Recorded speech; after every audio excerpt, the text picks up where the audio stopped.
Boa noite a todos, aqueles que vão entrando. Isso, fazendo os ajustes aqui. Como que tá o som aí? Roberta, dá um ok aí se o som tá bom, se a iluminação tá boa, se tá tudo tranquilo. Só para eu saber. Rafaela, Amanda. Dá um joinha aí para eu saber se tá tudo ok, se vocês estão me ouvindo. Estão me ouvindo tranquilamente, o som tá bom, a iluminação tá boa.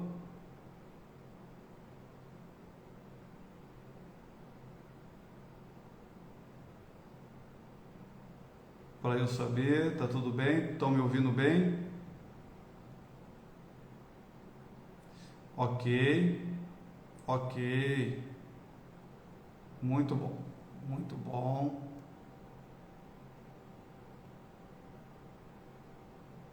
Enquanto isso aqui eu estou me organizando, eu já vou estar convidando a doutora Daniele.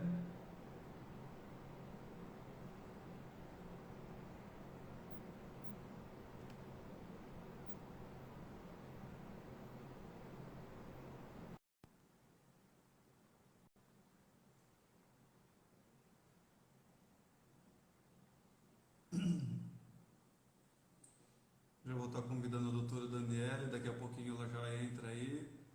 Vamos aguardar um pouquinho. E aí nós vamos começar então a nossa live de hoje, onde nós vamos estar aí falando sobre alguns assuntos bem interessantes, sobre relacionamentos no trabalho.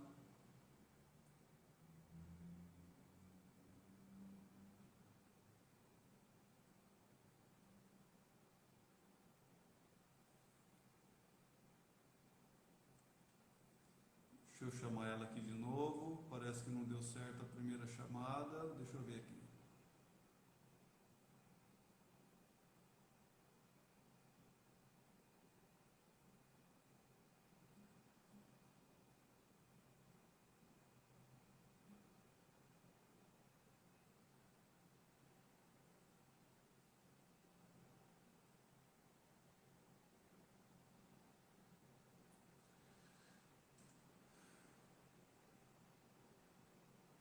Vamos aguardar, daqui a pouquinho ela vai entrar aí.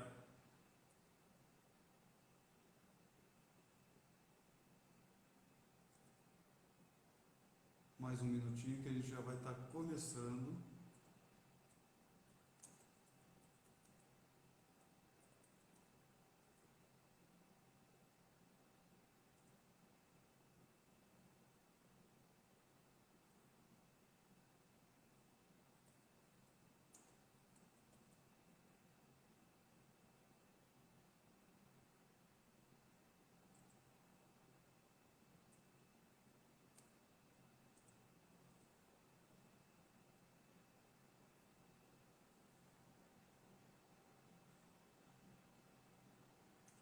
Muito bom. Então, ela já vai estar entrando. Daqui a pouquinho nós vamos estar aí conversando com vocês. Eu acredito aí que nessa noite nós vamos ter alguns visitantes, né, que fazem parte do pessoal que segue a doutora Daniele. E é um prazer que vocês estejam conosco. É um prazer mesmo, muito grande. E para que a gente possa então estar aí ajustando. Eu estou pondo a mãozona aqui para poder arrumar, né? A Sara falou que o áudio está baixo. Vocês estão conseguindo ouvir tranquilamente? Além da Sara. Vamos lá, agora eu vou de novo. Agora acho que ela já está online com a gente aqui.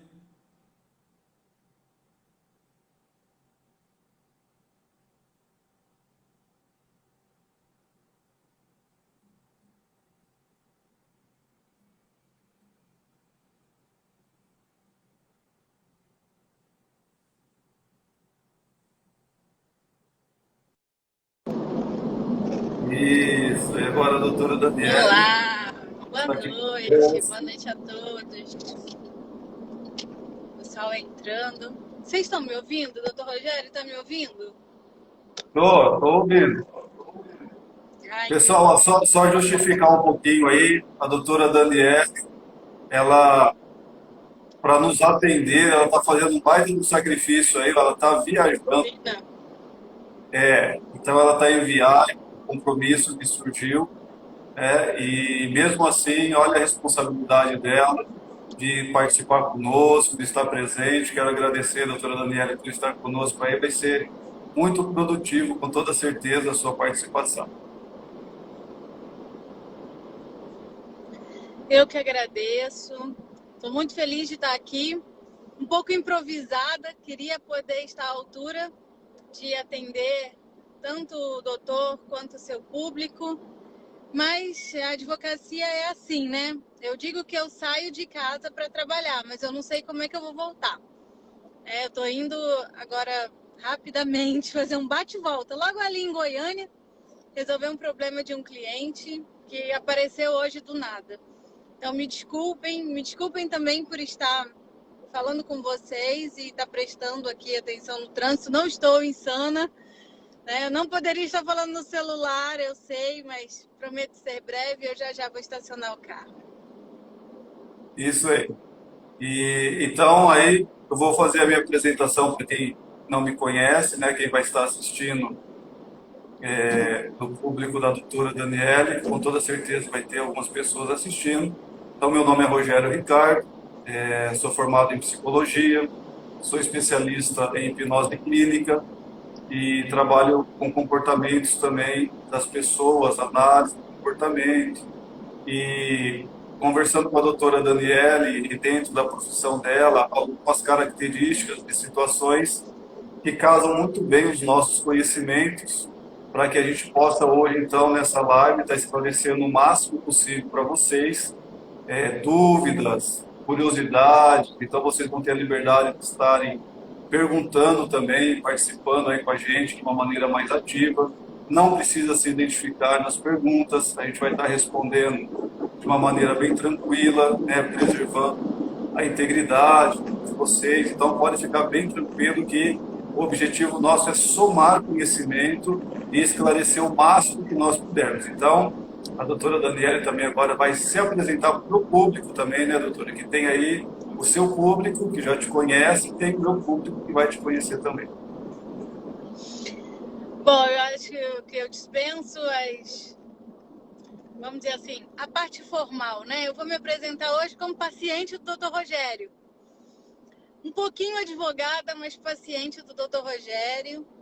Sou muito feliz por ter conhecido o Dr. Rogério numa fase crítica, né? Porque conhecer um bom psicólogo quando está tudo bem tem seus louros, mas quando a gente está em crise, né? Então eu sou advogada trabalhista, eu tenho 20 anos de advocacia, eu sou mestra, doutora em Direito do Trabalho. E aí surgiu esse convite do Dr. Rogério, que me deixou especialmente muito honrada de estar aqui com vocês, porque principalmente nesse período pandêmico, eu que advogo muito mais na área patronal, tenho visto pessoas adoecerem. Então, quando o Dr. Rogério me fez esse convite para falarmos sobre trabalho, para falarmos sobre hipnoterapia, eu disse, por que não juntar as duas coisas, não é mesmo? Se eu estou vendo as pessoas adoecerem, eu não tenho nenhuma formação na área da saúde, eu estou pelo lado do direito e o doutor pela área da saúde. Então, acho que vai ser bem legal. É isso, eu também estou à disposição para responder dúvidas, se quiserem me mandar pelo WhatsApp ou então para o Dr. Rogério, e aí ele me passa, fiquem à vontade. Isso. Tanto um público como o outro tem total liberdade de estar perguntando e a gente vai se empenhar ao máximo para dar essa resposta aí para vocês o mais completo possível, fazendo lives de explicação se for preciso, né? Então pode ficar tranquilo que tudo aquilo que nos cabe, a gente vai se esforçar ao máximo aí para poder estar atendendo a todos, tá bom? Então vamos lá. Então vamos começar um pouquinho aí falando sobre alguns temas que eu e a doutora Daniela discutimos sobre a importância de iniciar o assunto. mas nada impede de vocês, durante a live, aí, estar perguntando alguma coisinha também, acrescentando algo aí, para nos motivar ainda mais, estar falando, né? Porque a doutora, ela é professora e todo professor prepara a sua aula e quer que o aluno pergunte. Quanto mais pergunta, mais conhecimento ele tira. Quanto mais É calado, verdade. só passa aquele básicozinho, né? É verdade, total Essa- verdade. E professor é terrível, porque a gente fala pelos cotovelos, né? Nós falamos por 90 pessoas. Então, fiquem à vontade. Falar é um prazer. É isso aí. E depois você vai ouvir o depoimento da doutora Daniele, você vai ouvir o que aconteceu com ela depois da hipnoterapia em relação à parte medicamentosa. Se você tem dúvida que a hipnoterapia pode auxiliá-lo a deixar a medicação, tem um exemplo vivo aí com a Daniela, aí, que a Daniela, que ela vai nos apresentar alguns resultados, né? E vai fazer bastante diferença na sua vida, com toda certeza. Bom, Doutor Rogério, oi. é isso que eu ia te perguntar. Você quer começar como? Vamos quebrar os protocolos, né? Pode Posso ser? começar te perguntando Pode, uma pode, coisa, pode. assim, que eu acho que eu tô vendo bastante pessoal do direito aqui. Fala pra mim, depressão.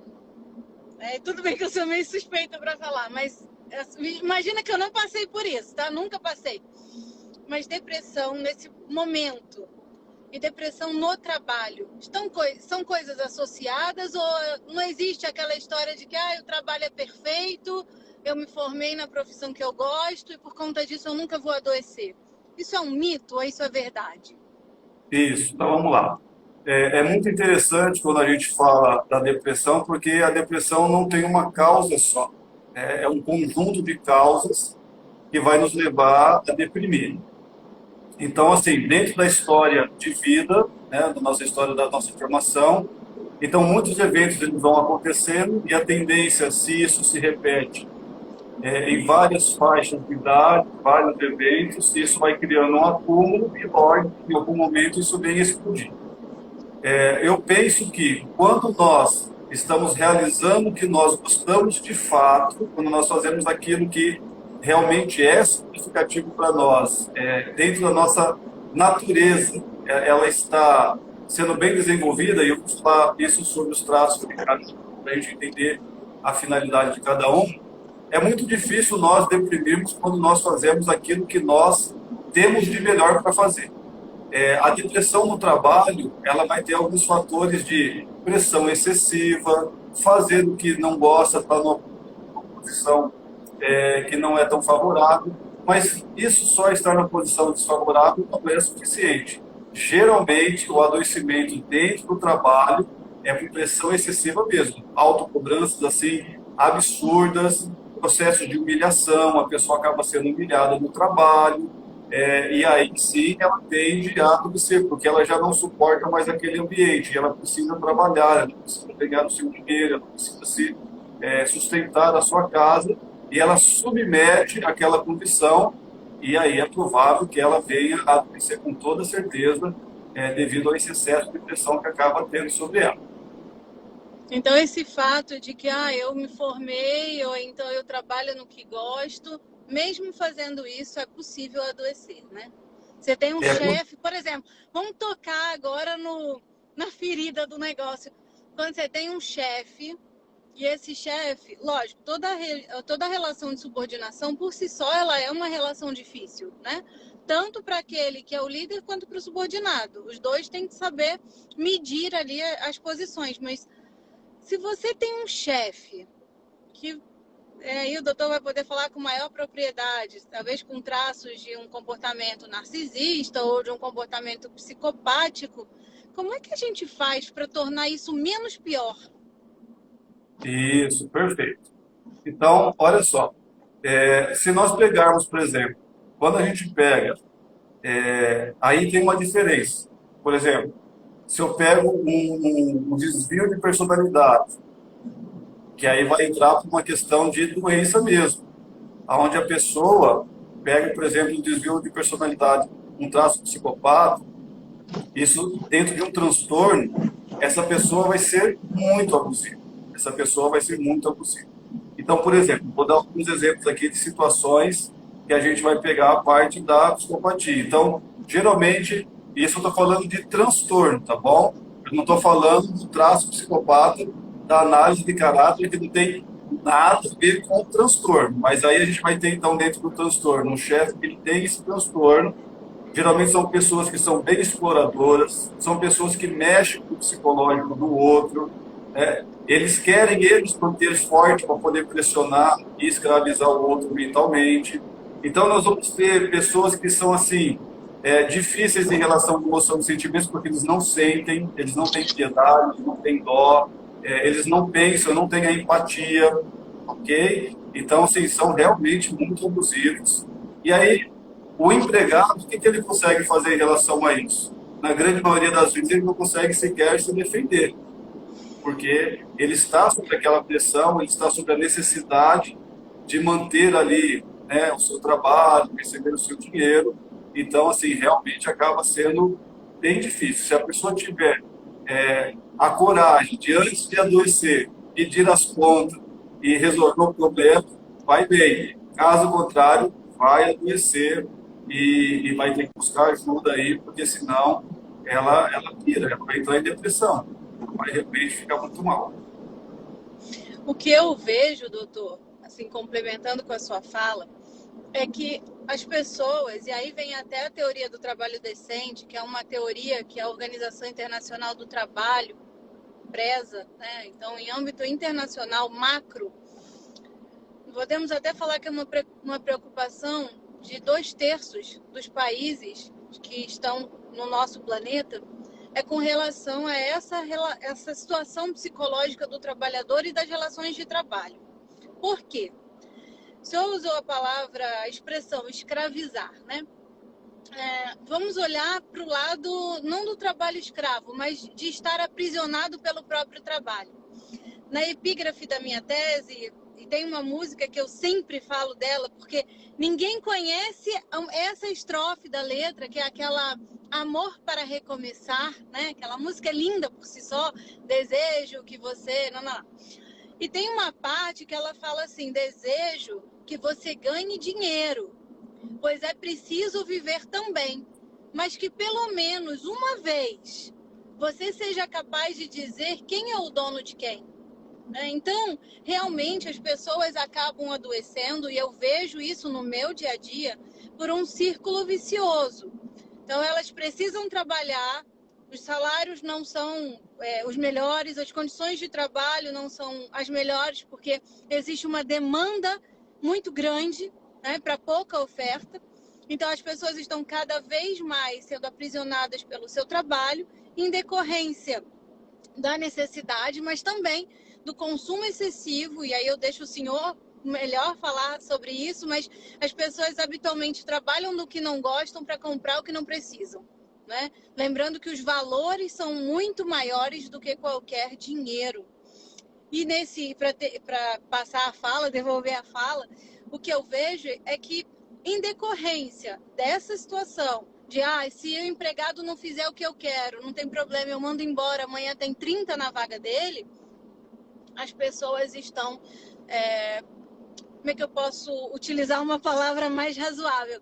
Estão pesando mesmo na mão, estão humilhando, estão colocando metas inatingíveis. O que eu mais escuto, como é que eu vou cumprir essa meta? A gente até brinca no escritório que depressão virou doença de bancário, né? Eu não conheço um bancário, se tiver algum bancário que não tenha isso, por favor, levantar a mão, mas eu não conheço hoje um bancário que não tenha depressão. Tem síndrome do túnel do carpo, que é no punho, né? Inflamação de tanto digitar, mas a depressão do bancário, ela praticamente já nasce com nexo de causalidade. Isso, e dentro dessa linha, a síndrome de burnout também, né? Que vai entrar Sim. dentro dessa linha aí de pressão, de excessos. É bem interessante a observação. Então, assim, é importante que você trabalhador, você empresário, e hoje se expande muito a necessidade, como a doutora Daniele falou, existe uma preocupação na Organização Mundial, inclusive, sobre a doença, a prevenção dessa doença. E hoje, as empresas, os empresários, de maneira geral, eles estão começando, pelo menos, a ter essa preocupação, né? Estão começando. Então, está começando a ter aí um caminhar, está lento, precisa melhorar muita coisa, mas já está tendo aí alguns pontos importantes de dar a qualidade, as condições, pelo menos, mínimas para esse trabalho ser desenvolvido da melhor maneira. Então, algumas empresas, por exemplo, que tem horário de intervalo, tem horário para poder jogar um videogame, para deitar um pouquinho numa cama, as multinacionais utilizam muito disso, dando qualidade dentro do próprio trabalho. Então, eu acredito que isso vai ter que ser uma tendência, porque, como foi dito, a pressão é grande. Tem muita gente para pouca vaga, muita gente especializada, inclusive, que não está fazendo o que gosta, né? Pessoas que estão aí sendo aí mestres, doutores, e se submetendo a vagas bem inferiores àquilo que ele se preparou, e tudo isso é um conjunto, né? Tudo isso, frustração, a impotência, a necessidade, e tudo isso colabora muito para esse adoecimento. Bom, antes de eu fazer a próxima pergunta, eu queria assim, mandar um beijo aqui para muitas pessoas, mas eu estou muito honrada que o pessoal de Natal, do Rio Grande do Norte, está aqui presente, né? Meus grandes amigos, na pessoa do Dr. Emerson está aqui, o pessoal do meu escritório está aqui, doutora Jaqueline, doutor Leonardo, e a família também, né? Então eu queria agradecer, antes de mais nada, a participação deles, porque a gente está ganhando espaço. E quanto mais a gente falar, mais a gente vai difundindo esse assunto que é tão importante. Porque eu vou falar uma coisa, não me julga, tá, doutor? Não me julgue. Mas eu ainda tenho, assim, como é que eu posso dizer? Não é uma vergonha. Vergonha eu já superei. Mas não é para todo mundo que eu penso que posso falar abertamente. Olha, eu tive depressão. Inclusive, uma vez numa faculdade, eu pedi afastamento porque fiquei em crise. Logo assim que eu conheci o senhor, e um coordenador de direito chegou para mim e falou assim: olha, professora, por favor, não comente com os seus alunos que a senhora tem depressão. Invente qualquer doença. Aquilo me doeu mais do que qualquer coisa. Mas a minha pergunta é: ter depressão é vergonha? Ir ao psicólogo é vergonha? Como é que a gente passa por essa parte assim, né? Isso, ó, uma coisa muito importante. As pessoas, quem nunca passou pela depressão, eles não têm ideia da dor que a pessoa sente. Eles não têm ideia. Então, acha que é frescura, acha que eles têm que encarar. E, gente, nós somos seres humanos, nós passamos por dificuldades, passamos por problemas e podemos deprimir sim. Então, não é vergonha ter a depressão. Agora, a grande dificuldade é na busca dessa ajuda. Buscar ajuda ainda, por incrível que pareça, é muito comum as pessoas se envergonharem, não buscarem ajuda, principalmente de um psicólogo. Eles preferem buscar ajudas medicamentosas já de imediato, achando que a medicação de imediato vai resolver, em partes resolve, porque ameniza aquele momento maior de crise, mas traz um efeito colateral muito grande. As medicações acabam trazendo um efeito colateral muito grande. Em alguns momentos é necessário? Claro, mas a terapia é muito importante. Então, por exemplo, eu tenho a dificuldade, às vezes, de pessoas que chegam e ainda nessa condição. Eu não vou contar para ninguém que eu estou depressivo, eu não vou contar para ninguém que eu estou passando por isso. Porque acho que isso é fraqueza. Acho que isso é fraqueza. E não é. E não é. E se você tem parentes, se você tem amigos que estão passando pelo processo de depressão, o que ele menos precisa é julgamento. O que eles menos precisam é receber um dedo apontando eles. Eles precisam ser acolhidos. E é muito difícil, porque eles entram num processo de dor muito grande, muito grande. Então, assim, nós precisamos entender, sim, que dentre as necessidades, procurar um profissional da sua confiança, é claro, né? Uma pessoa que você tenha liberdade, se sinta livre para poder falar das suas dificuldades. toda depressão, ela vai ter um início, ela vai ter uma causa, que pode ser na infância, na adolescência, por coisas que aparentemente hoje como adulto, você pode até falar, mas isso foi quando eu era criança, não era tão significativo assim. Olhando para a sua mente de hoje, com o conhecimento de hoje, com a sabedoria de hoje, eu entendo. Mas e quando você olha lá para uma criança de 7 anos que foi abusada, que não tinha noção de tempo e espaço, que não tinha condições de se defender? Eu estou falando do abuso de diversas maneiras. Abuso psicológico, de pais muito agressivos, famílias que teve problemas com bebida, com droga, até o abuso sexual mesmo. E isso se repetiu na vida da pessoa por um período. Então, ela tende a deprimir. Agora, e a história desse depressivo? Você não sabe. Você não sabe. Então, não tem como nós julgarmos essas pessoas. O que nós podemos fazer é tentar acolher. Agora, só ela, sem ter um profissional que saiba como tratar de verdade essas emoções e sentimentos, ela não vai sair da depressão. Por mais que você ouça, por mais que você seja muito atencioso, existe uma ferida, existe uma dor ali que precisa ser tratada. E aí entra, né, a hipnoterapia, que é uma das técnicas que eu utilizo, é a técnica, para mim, a mais eficiente para a gente chegar nos resultados que precisa. Porque a pessoa, ela chega naquilo que precisa e entende a mudança que precisa ser feita. E aí é realizada a mudança. Doutor, vocês estão me ouvindo aqui? Sim, Agora não. Já ela estacionei o congelou, carro. Eu não estou mais ela na congelou infração um de, pouquinho. não estou mais na infração de trânsito, né? Bom, eu posso já comentar o meu caso ou quer que eu comente Pode, depois? pode, sinta-se à vontade. A minha família paterna, né, são vários casos de suicídio, enfim. Eu cheguei no consultório do Dr. Rogério com diagnóstico de depressão endógena, que é a depressão que não tem cura, né? Aquela que muitas vezes eu ouvi que teria que tomar medicação o resto da vida. E eu achei assim bem interessante, porque tinha uns relatos na página do Dr. Rogério, ele nem sabe dessa parte, que diziam, eu não tomo mais medicamento, eu não tomo mais medicamento. E eu falava assim, olha, não me julgue de novo, mas eu pensava assim, gente, como que pode? A indústria farmacêutica tá aí. Eu tomava à época 3 remédios controlados, tarja preta mesmo, aquela, né? Um deles para dormir era o Boa Noite Cinderela, né? Eu não vou falar o nome porque tenho receio de que eu esteja estimulando o uso da medicação, mas eu tomava 3, quem me conhece sabe. E eu falei, bom, mas ele tá falando que eu não vou tomar mais medicação nenhuma, como assim? E na primeira sessão, ele repetiu isso para mim. Ele falou assim, me dá um tempo que você vai ver o que a gente vai fazer com a sua medicação. Eu falei, bom, tá bom, tá falando isso, eu vou acreditar. Gente, eu digo que nas mãos do Dr. Rogério eu morri para nascer de novo. Uma das sessões de hipnoterapia com ele, ali eu vi que o fim do poço. Mas eu lembro que era uma sessão dupla de hipnoterapia e ele pediu que fosse assim. E nós fizemos uma... Como é que eu falo? Uma sessão? É uma sessão, né?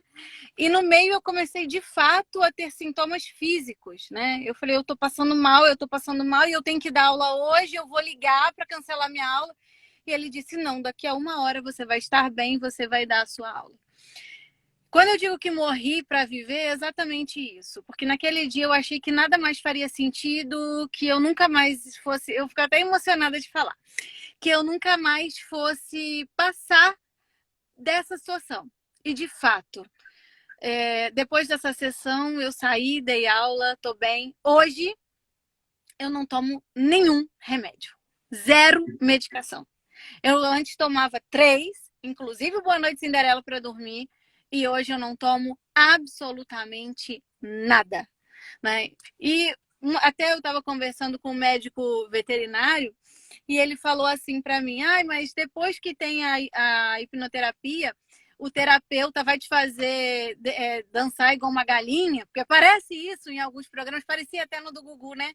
Você vai ter que contar tudo para o psicólogo. Gente, a única coisa que eu não fiz foi contar para o Dr. Rogério o que se passava. A Jaqueline, que trabalha comigo, a advogada, lembra desse dia, quanto eu estava apreensiva. Ela que segurou assim muito do que eu sentia, né, de toda essa minha crise. E os meus amigos também, até o doutor Emerson também, sabe que eu pedi alguns afastamentos em decorrência disso. E hoje eu me sinto completamente liberta, porque eu estou em paz. E o doutor Rogério, o interessante da terapia com ele é que a gente não precisa contar os detalhes, né? Aí aconteceu isso, aconteceu aquilo. Eu posso só contar um pedacinho assim de umas coisas que eu lembro? Ele dizia assim, pense na sua pior... Entra lá, né, no momento da hipnoterapia e tal. E aí ele falava assim, agora você tem que ver na sua mente a sua pior... Como era? Pior história? Era uma coisa assim, né? A sua pior história, os seus piores momentos de 0 a 5 anos. Aí depois ia de 5 em 5, de 5 a 10. Gente, eu lembrei de coisas que nem eu sabia que eu lembrava. E bate um desespero, um negócio que dá para identificar exatamente, pelo menos foi a impressão que eu tive, os 2 momentos da minha vida que eu tive, vamos dizer assim, os gatilhos, sabe? E um deles foi na infância. E isso ficou muito claro na sessão de hipnose. Nessa que eu digo que eu morri para viver, né? Então, por isso eu sou muito grata. Não só pela técnica, porque isso não é um achismo, isso não é mágica, isso não tem nada de místico, isso é ciência. E isso que é interessante. Então, eu estou vendo as pessoas adoecendo, eu estou vendo as pessoas precisando desse apoio. E aí, doutor Rogério, como é que a gente faz para neutralizar e não chegar ao ponto que eu cheguei? Se você tem um chefe que te faz um assédio, se você tem uma sobrecarga de trabalho pelo próprio burnout, como o senhor comentou, qual é o caminho? O que a gente faz antes de adoecer e parar nas tarjas pretas da vida, como eu fiz, né? Perfeito. E complementando antes de responder essa pergunta, Daniela, eu quero só complementar a sua fala. Uma das técnicas que eu utilizo, eu de fato não preciso saber o que está acontecendo, porque é a sua dor, é o seu momento, então aquilo que você está sentindo. Porque a história em si, para a mente racional, ela é importante para ter os porquês respondidos. Mas para a mente emocional, é o que foi sentido, é o que foi percebido, e independente da idade. Então, quando busca-se isso, a mente sabe onde estão os melhores momentos e onde estão os piores momentos. Então, por isso que ela funciona. Agora, vamos lá. A hipnoterapia não deixa você alienar. Você não perde a consciência em momento nenhum. Durante todo o processo, nós conversamos o tempo todo, é negociado o tempo todo a maneira da transformação daquela dor, inclusive, porque tem alguns momentos que você vai ter que perdoar o seu agressor, você vai ter que perdoar a pessoa que te magoou, que te entristeceu. E eu vou estar auxiliando a acontecer esse perdão. E você tem controle sobre isso. Só que, na medida que a técnica acontece, a dor ameniza. E aí fica mais fácil se libertar de todos esses fardos e todos esses pesos. Porque se não sair esses fardos, esses pesos, não acontece o resultado do que aconteceu. Né? A mente continua engatilhada pela dor. Então, durante a hipnose, você não perde a consciência. Quem perguntou para você, mas não vai fazer eu imitar bicho, igual acontece no show? Não, não é esse o objetivo. O objetivo é trazer solução. Algumas pessoas têm medo. Mas e se eu fizer hipnose com o doutor Rogério, eu não vou ficar escravizado? A minha vida não fica na mão dele? Não, pelo contrário. Você é liberto dessas prisões e você tem a liberdade de escolha o tempo todo para você buscar o melhor para você. Então, assim, tem muito mito, muito mito. Eu vou viajar, eu vou entrar em trânsito, eu vou ficar preso na idade. Gente, isso não acontece, isso não acontece. O que vai acontecer, como a Daniela disse, vai vir memórias que talvez você não tinha nem ideia que aquela memória era uma das causas. Isso vai acontecer, de fato. Por que algumas situações de terapias não chegam no problema? Porque está tudo na mente emocional e não na mente racional. Isso você precisa entender. Só para colaborar a fala da Daniela, eu tive um caso de uma senhora que tinha fobia de água e há muitos anos sofrendo com essa Fobia do que? de Eu não água. Água, Água, água ou água? água, água, água. Então, é só, ela nunca se afogou num rio, nunca se afogou numa piscina, nunca se afogou no mar. Aliás, ela nunca entrou a vida toda dela em nenhum desses lugares por causa da fobia. Mas a fobia dela era tão intensa que até para tomar banho ela passava mal. Então, assim, fez tratamento com psicólogos na terapia convencional, fez tratamento medicamentoso, várias medicações, trocou, porque era mais de 20 anos tomando medicação. Quando nós fizemos a hipnose para buscar a causa da fobia, porque é bem específico, ela regrediu para 3 meses de vida, onde a mãe dela estava dando um banho numa banheira, numa bacia de alumínio, e escorregou e ela aspirou a água da banheira, da bacia. E a fobia começou ali. 3 meses de vida. Como que a mente racional busca isso? Não tem como. Não existe a condição de buscar. Mas a mente emocional sabia. E aí trouxe isso na terapia. Quando a gente tratou, acabou a fobia dela. Libertou ela. Depois ela foi até fazer um cruzeiro, mandou foto, toda feliz da vida. Então, assim, é, a nossa mente, ela cria a dificuldade, mas ela também sabe dar solução para aquilo, ok? Então, não é que eu seja 100% contra a medicação, eu sou contra o excesso. Existem situações que pode ser necessário, que precisa ser necessário, mas não é 100% não. Eu não concordo que é 100% não, porque está aí o testemunho da Daniela aí, e aí a Daniele, e você está vendo o resultado, ok? Agora, falando então dessa condição, nós precisamos entender assim, quando a gente não conhece, a gente fica com medo. Então, tudo que é desconhecido. E foi muito engraçado ela ter falado isso no começo para mim, porque ela frisou um montão de vezes. Olha, a minha depressão é orgânica. É Aí eu falei verdade. para ela assim, calma, vamos fazer primeiro, depois a gente vai ver como que vai ficar isso. Então, assim, porque é para ver o que é de fato, uma coisa ou outra.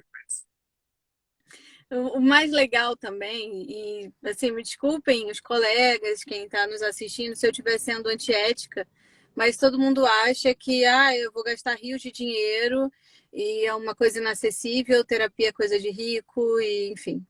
Porque não são todas as pessoas que teriam essa possibilidade.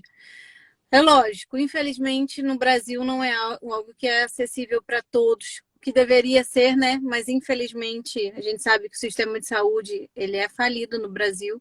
É difícil falar isso no estado de São Paulo porque a saúde de São Paulo é muito boa, mas não é a realidade do nosso Brasilzão.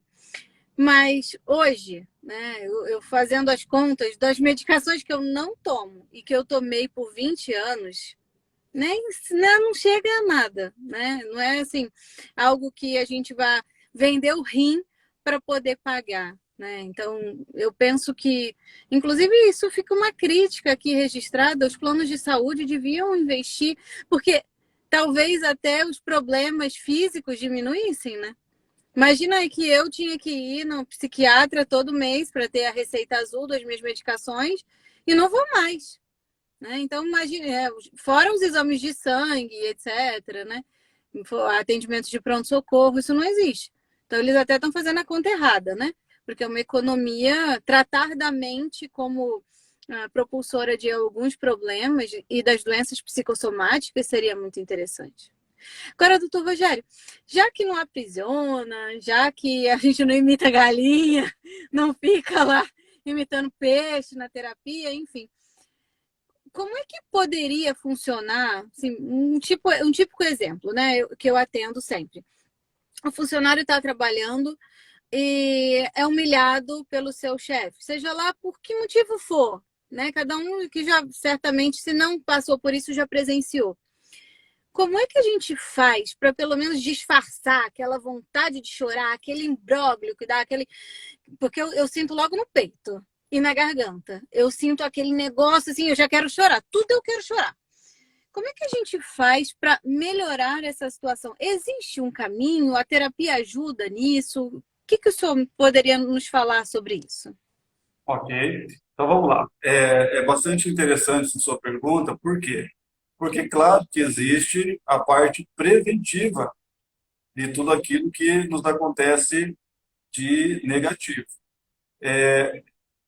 Eu vou falar rapidinho sobre os traços de caráter para entender, porque, por exemplo, você como tem um traço oral, o oral é muito emotivo.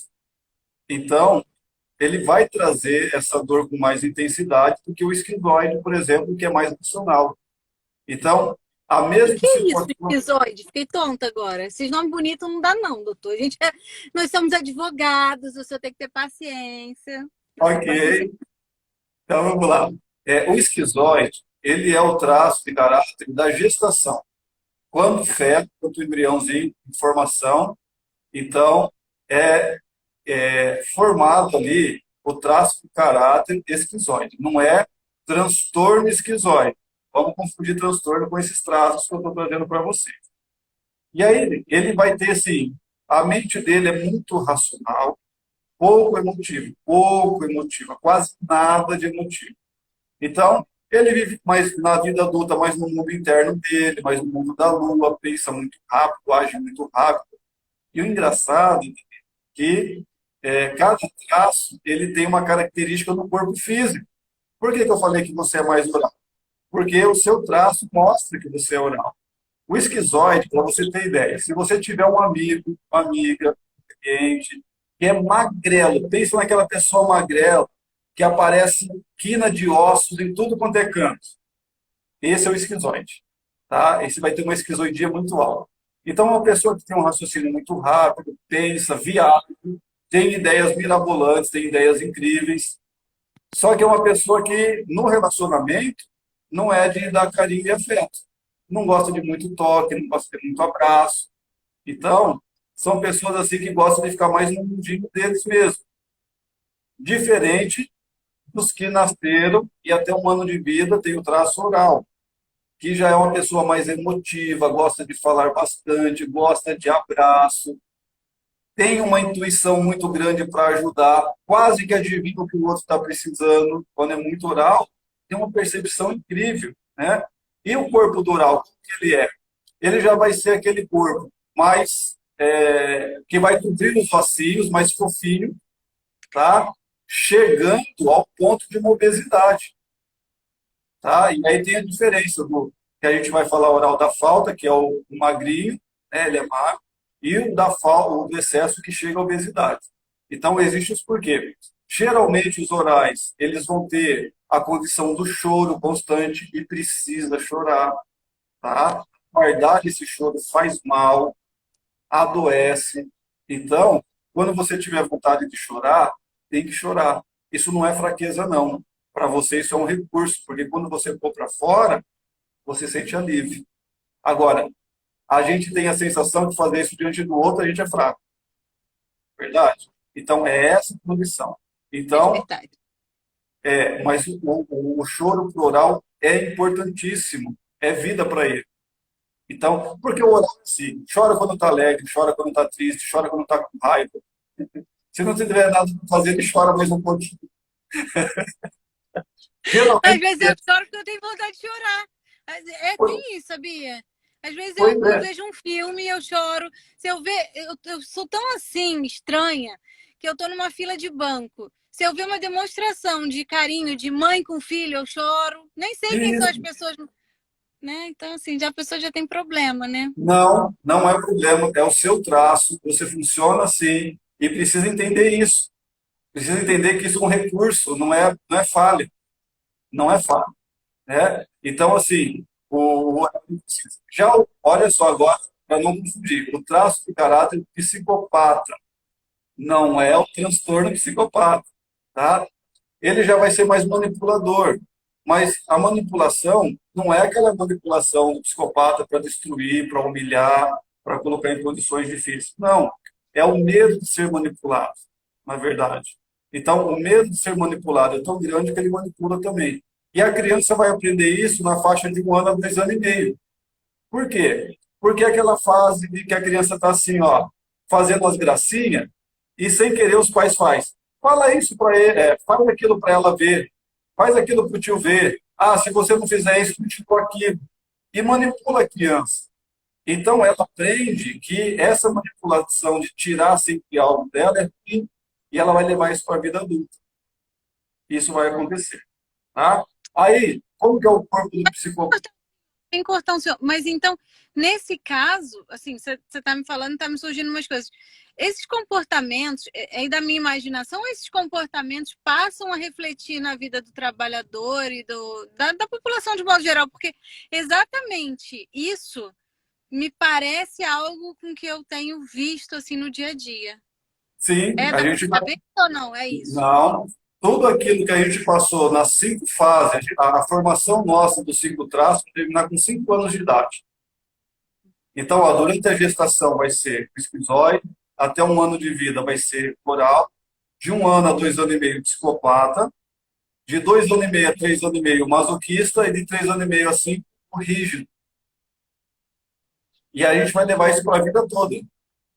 Então, se a gente não aprender a lidar com esses traços, com essas dificuldades, a gente entra na dor. Qual é a principal dor do oral?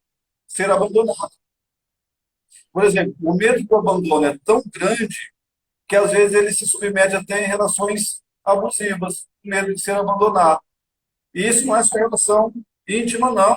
Às vezes amigos que são abusivos, chefes que são abusivos, mas o medo do abandono é tão grande que ele acaba se submetendo. Por quê? Porque ele sentiu o abandono lá no berço. Quando a mamãe ia fazer o serviço da casa, o bebezinho ficava sozinho lá, abandonado. Então, a dor do abandono para ele é uma dor muito gritante. Então, ele precisa entender esse processo para sair da dor. Isso é interessante. O esquizoide é a dor de ser rejeitado pelo ambiente. Pessoas que têm dificuldade de entender se o ambiente está aceitando ele ou não. O psicopata é a dor de ser manipulado. E como que é o corpo do psicopata? Geralmente o queixo faz um queixo bem fininho, os ombros geralmente são mais largos do que a cintura, faz um triângulo, é bem triangular o corpo do psicopata. É bem interessante. E essas características não mudam, levam para a vida toda. Ou você entende isso, ou você vai sofrer o resto da vida com essas dores. Isso é muito interessante. Tá? Já o masoquista, ele vai ter o corpo mais quadrado. O rosto é bem quadrado, o corpo não tem muita curva. Isso tanto serve para o homem quanto para a mulher. Só que o masoquista, ele tem o medo da humilhação, de ser humilhado. E para não ser humilhado no dormitório, ele começa a criar algumas manias. Ele começa a criar controles desde a infância. Porque de 2 anos a 3 anos e meio, ele faz um cocôzinho na roupa. E aí, às vezes, a mãe, o pai briga com ele por isso. Mas de novo, você fez esse cocôzinho na roupa. E ele se sente humilhado por isso. Só que ele só vai ter controle agora, papais e mamães que estão me ouvindo, preste atenção nisso, para não humilhar o seu filho. Ele só vai ter controle e vai estar pronto para desfraudar com 3 anos e meio, quando ele conseguir subir uma escada sem apoio de nada. Nesse momento, o esfíncter anal dele já vai estar mineralizado. Aí ele tem controle. Antes disso, não. Então, isso é interessante. Né? Sim. Aí o masoquista ele vai ter controle de tudo. Autocobrança, pelo amor de Deus, excessivo. Para não errar. E por último, o rígido. O rígido, com 5 anos, quando a criança começa a descobrir o mundo em pares, papai e mamãe, vovô e vovó, tio e titia, e aí ele sente a primeira dor do quê? De ser trocado. Porque a menininha se identifica com o pai, o menino com a mãe. O menino é o príncipe da mamãe, mas ela dorme com o papai à noite. A menininha é a princesinha do papai, diz que dorme com a mamãe à noite. Já vem a dor de ser trocado, a primeira dor de ser trocado. E o rígido, por incrível que pareça, ele vai ter um corpo harmonioso. Quando você vê uma pessoa muito atraente, ela tem muita rigidez. A rigidez dela é alta, porque o corpo teve que ficar atraente para não perder mais. São pessoas extremamente competitivas, não posso me perder nem para mim. São pessoas perfeccionistas. Ela vai querer ser a melhor no que ela faz. Né? Então, assim, aí como que eu descubro isso? Fazendo uma análise. Quando a gente faz a análise, eu vou analisar o corpo todo. Eu sou formado em análise corporal. Então, eu tenho que analisar rosto, olhos, boca, tronco, quadril e pernas. E aí eu consigo identificar os 5 traços no seu corpo, com a porcentagem de cada um, sabendo quem manda na sua vida. E aí fica mais fácil de controlar. É interessante, né? Porque a gente acha que só a mente faz parte de todo esse universo da psicologia, quando na verdade, e até a doutora Jaqueline está escrevendo aqui, ó, ela botou, conforme o senhor vai descrevendo, vamos lembrando de pessoas do nosso convívio e nos identificando e sentindo medo, né? Porque estamos sendo descobertos, né? A gente não quer ser descoberto, não. Ninguém quer falar dos defeitos, né? Nós só temos qualidades, nós somos seres perfeitos. Ainda mais na internet, né? Que agora tem os filtros que colocam a gente com um avatar bonitinho ali, depois olha no espelho e entra em depressão porque não chega nem perto do avatar, né? Mas enfim, mas é verdade. Tem pessoas que você olha e você nem conhece mais. Você fala, meu Deus, quem é essa pessoa? Aí quando vê pessoalmente, fala, mas não tem nada a ver com o que está lá, tamanha necessidade dos filtros, etc. E exatamente como a Sara também escreveu aqui, botou, ai, que medo de saber o meu. Eu também tive, Sara. Eu, assim, dizem, né? Aí eu vou para o doutor Rogério de novo, que quando a gente nega, é o primeiro fator da aceitação? Seria isso? Ou mais ou menos uma coisa assim, né? Quando eu nego porque eu estou aceitando, é uma coisa assim. Eu lembro que o doutor Rogério, quando veio com esse negócio de oral, né? Eu já falei, meu Deus, mas por quê? Porque será que é por isso que eu sou gordinha? Né? Já veio logo na minha cabeça. Então eu quero ser magrinha para sair desse problema. E não adianta, gente. Eu continuo. Se eu ver uma pessoa, sei lá. Olha uma coisa absurda. Eu estava viajando num determinado país, de uma língua que não era português, e eu vi uma senhora chorando na rua. Nem sei quem é a pessoa, nunca vi a pessoa, mas eu chorei porque ela estava chorando. Eu quis ir lá conversar com ela para saber o porquê que ela estava chorando. Porque o fato de ela estar chorando estava me fazendo mal. E eu falei, gente, eu sou completamente louca, porque a pessoa nem sei quem é a pessoa, estou do outro lado do mundo, mas aquilo me fez mal. Se eu não chegasse perto dela e perguntasse se ela estava bem, eu não ficaria bem. E muito do que eu percebo no ambiente de trabalho, doutor Rogério, é que as pessoas têm essa dificuldade. Primeiro, de assumir que tem problemas. Ninguém tem problemas. O segundo é não aceitar ajuda. E não aceitar ajuda, me desculpem, eu posso estar sendo novamente muito cruel, mas de não aceitar ajuda de tratamento. Chega lá, se dopar de remédio, dormir, bacana, e amanhã a gente vê como faz. Mas tratar lá do pontinho da ferida dói. Por isso que eu falo, eu morri para viver, mas eu tô viva, né? E curada. Que bom. E espero que nunca mais tenha uma crise, mas se tiver, espero poder morrer para nascer de novo. Mas essa questão de não aceitar ajuda também prejudica muitas pessoas. De falar, eu vou ser fraca, se eu assumir que tenho problemas, meu chefe vai me colocar em auxílio doença ou auxílio acidente, dependendo de como isso for colocado. Se eu tiver uma série de atestados, vou ser demitido. Depressão pode ser motivo para dispensa, quando na verdade não é. Depressão é uma doença como toda e qualquer, se relacionada ao trabalho, se tiver um nexo de causalidade comprovado em perícia, dá inclusive uma estabilidade depois da alta médica de 12 meses. Então, a pessoa tem uma depressão. Se ela receber qualquer benefício previdenciário nesse sentido, seja auxílio doença, seja auxílio acidente, e que depois ela obrigatoriamente vai ter um afastamento superior a 15 dias, ao retornar do trabalho, ela tem sim, pela lei da Previdência, a estabilidade de 12 meses, para que justamente esse estigma cesse. E aí, antes de passar a palavra de novo, eu gosto muito de uma súmula que tem no TST, Tribunal Superior do Trabalho, que ela começou a ser utilizada, na verdade, quando criada, foi para os portadores do vírus HIV, para que eles não fossem dispensados pelo simples fato de serem portadores do vírus HIV. E essa súmula, ao longo do tempo, ela vem sendo trabalhada para dizer que gente, grava isso, todo empregado que é dispensado a partir do momento em que a empresa tenha conhecimento de uma doença que gera estigma ou preconceito, não precisa ser uma doença do trabalho. Qualquer doença, por exemplo, aquela menina do Big Brother, não sei o nome dela, mas uma que tem vitiligo, tem aquelas manchinhas na pele.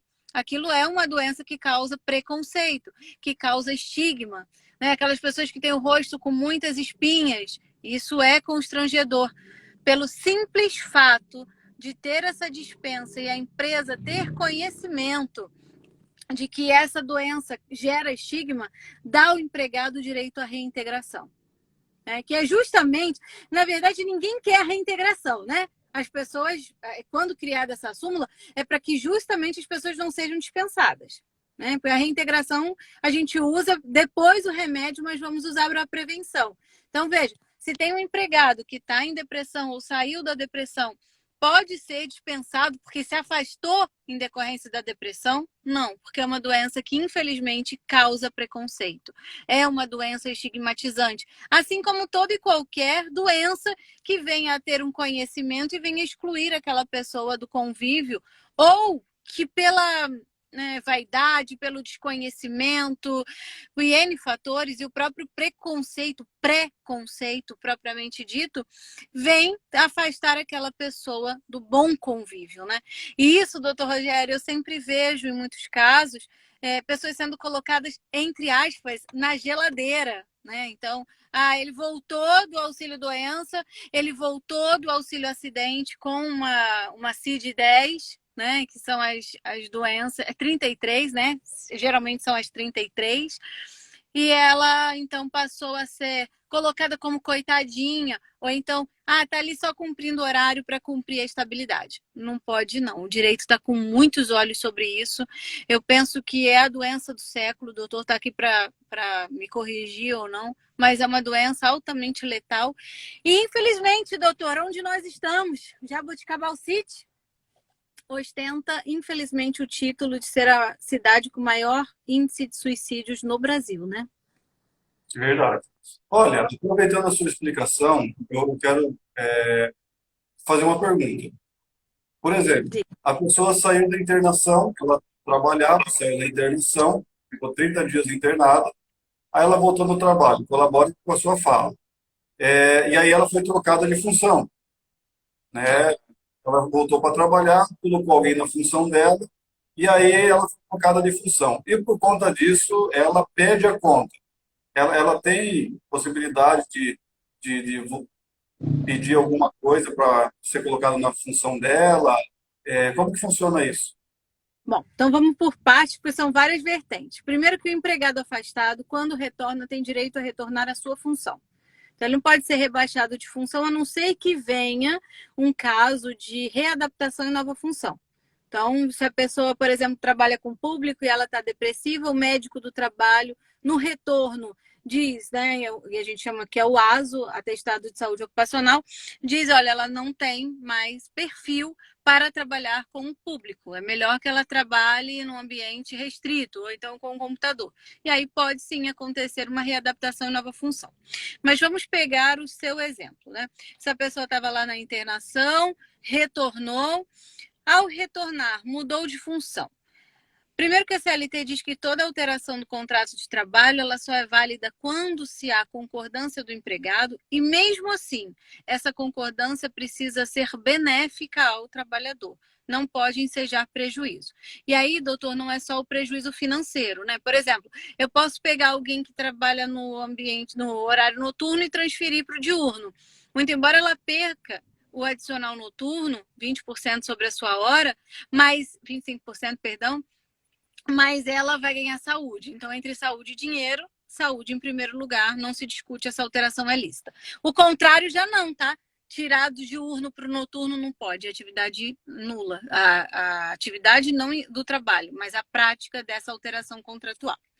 E aí, respondendo, ela pode reclamar alguma coisa? Primeiro que, se for uma doença, se ficar comprovado o nexo de causalidade, o que é isso? A ligação entre a doença e os danos, né, os danos físicos, mentais, essa pessoa vai ter, depois da alta médica, 12 meses de estabilidade. O que é isso? Não pode ser mandada embora sem justa causa. Se for, reintegra e continua trabalhando. Se a doença, vamos imaginar no caso de uma depressão endógena, seja uma depressão química não relacionada ao trabalho, se a empresa tem ciência de que a pessoa está em crise ou está se recuperando, né, e que precisa de uma atenção especial, se naquele momento for mandado embora, não tem estabilidade, porém tem direito à reintegração. Então, veja, o que vai fazer a diferença da estabilidade ou não é o nexo de causalidade, ou seja, se a doença está relacionada ao trabalho ou não. Agora, para, né, não alongar muito a explicação, se a pessoa tem lá um pedido de demissão, tem que se analisar se esse pedido de demissão ele pode ser revisto pelo Poder Judiciário. Por exemplo, muitas pessoas que são humilhadas no ambiente de trabalho, elas pedem demissão. Mas a gente consegue reverter isso no judiciário para falar, olha, ela foi tão humilhada, ela sofreu tanto assédio, que inclusive o objetivo era para que ela pedisse demissão. Isso o judiciário reverte, cancela esse pedido de demissão e manda indenizar, como se o empregado estivesse dando justa causa no patrão. O que é isso? É o famoso, assim, uma forma mais simples, tá? É pedir a conta e receber como se mandado embora fosse. Então, recebe 40%, se habilita no seguro-desemprego, saca o FGTS, uma série de benefícios. Ok, muito agradecido pela explicação aí. Colabora muito para nós que não temos esse acesso a essas informações aí. É muito importante. Doutor Rogério, para finalizar, né? Porque assim, eu já vi que nós brincando aqui, a gente já está falando há 1 hora, daqui a pouco o Instagram nos derruba. Ai, olha, o doutor Marcelo Toffano entrou aqui também, um grande amigo. O que a gente faz para não adoecer da cabeça? Isso, então vamos lá. Esse não adoecer diante das circunstâncias, porque nós temos que pensar que somos seres humanos, estamos sujeitos a emoções e sentimentos o tempo todo. Então, assim, a terapia ela é preventiva também. Então, é importante que você procure, pelo menos para autoajuda. Começou a ter dificuldade no seu trabalho, na sua relação conjugal, né, nos relacionamentos interpessoais, não importa qual seja. Se já está tendo alguma dificuldade, a terapia ela é preventiva. Você vai aprender como lidar com aquilo, né? Com a hipnose, você lembra que eu passei para você um exercício de fechar a mão e fazer a frase? Aquilo é super preventivo. Aquilo tem tanto efeito como se fosse a própria medicação, porque a gente mexe no sistema límbico e na parte consciente, né? Então, assim, existem muitas maneiras de se permanecer saudável. A auto-hipnose é uma delas. Inclusive, deixa eu deixar uma deixazinha, para agora, para o início do mês de março, eu vou montar um grupo no WhatsApp e vou dar 21 dias de monitoramento para auto-hipnose, para mudança de crenças. E vai ser gratuito, tá? Então, você que está assistindo a live aí, né, continue participando, né, continue com a gente, acompanhe aí, né, o meu canal, porque eu vou lançar lá, né. Claro que o WhatsApp dá para muita gente. Geralmente é 250 pessoas, estou até pensando em fazer no Instagram, porque talvez aumente aí a quantidade de pessoas para estar participando. Mas serão 21 dias, onde eu vou estar acompanhando você 21 dias, ensinando técnicas, mentalizações, limpezas emocionais, para mudar crenças e para se manter saudável também. Bom, Bom, doutor, eu agradeço imensamente. Infelizmente, eu vou precisar me afastar, porque eu agora vou ter que retornar para a estrada, porque ainda tem um longo caminho até chegar em Goiânia hoje. Ainda preciso chegar em Goiânia hoje. Mas queria muito agradecer a participação que o senhor está me permitindo fazer. Eu estou à disposição do que vocês precisarem. Nesses 21 dias, doutor, vamos estar juntos. E caso precise, se tiver algum paciente que esteja passando por isso, uma orientação, a OAB não nos proíbe que a orientação seja feita. Então, me encaminho para uma orientação. Aí se vai virar processo, se não vai, isso é outra questão. Isso a gente ultrapassa, não é nesse momento. Mas às vezes a pessoa precisa apenas de um conforto de saber o que o direito pode lhe proporcionar. Então, se precisar, se conhece meus contatos, pode me encaminhar. Vai ser um prazer ajudar a todos. E eu estou à disposição quando precisar. Gente, faz terapia, faça terapia com o doutor Rogério, faça, não vai ficar imitando galinha. E olha, se tivesse que imitar galinha para ficar boa, eu imitava galinha, mas não precisei imitar galinha. Deu tudo certo, 0 medicações. Eu não tomo nada, volto a dizer, eu não tomo absolutamente nada. Nem para dormir, nem para ter um bem-estar, para absolutamente nada. Então, aquilo que tem lá na página dele alguns depoimentos e tal das pessoas, eu parei de tomar remédio. É verdade, gente. Vocês sabem da minha credibilidade, eu não estaria dando a minha cara aqui, né, aberto a grandes amigos, alunos, colegas, se isso não fosse realidade. Não tenho nenhum interesse em prejudicar um tratamento medicamentoso. Mas se a gente pode tratar de uma maneira natural, saudável e para sempre, espero que seja para sempre, doutor Rogério, eu aconselho que o façam. Um grande Isso aí. abraço, muito obrigada. E se o senhor permitir, eu vou compartilhar essa live, vou deixar ela gravada lá no IGTV do meu Instagram, porque assim a gente pode atingir mais pessoas. Maravilha. E aí eu quero também aproveitar e agradecer a presença da doutora Daniela. É um prazer, né, você estar aqui com todo o seu conhecimento, a sua disposição, a generosidade de compartilhar com a gente também o seu conhecimento, tá bom? E da mesma forma, você que está nos assistindo, quando nós deixarmos postado lá nas nossas redes, pergunte, questione, faça perguntas para a gente poder estar respondendo, compartilhe com as pessoas que você acredita que precisam dessa informação e eu tenho certeza que juntos nós somos mais fortes. Gratidão a todos. Tchau. Foi um Até abraço. mais também. Tchau. Tchau.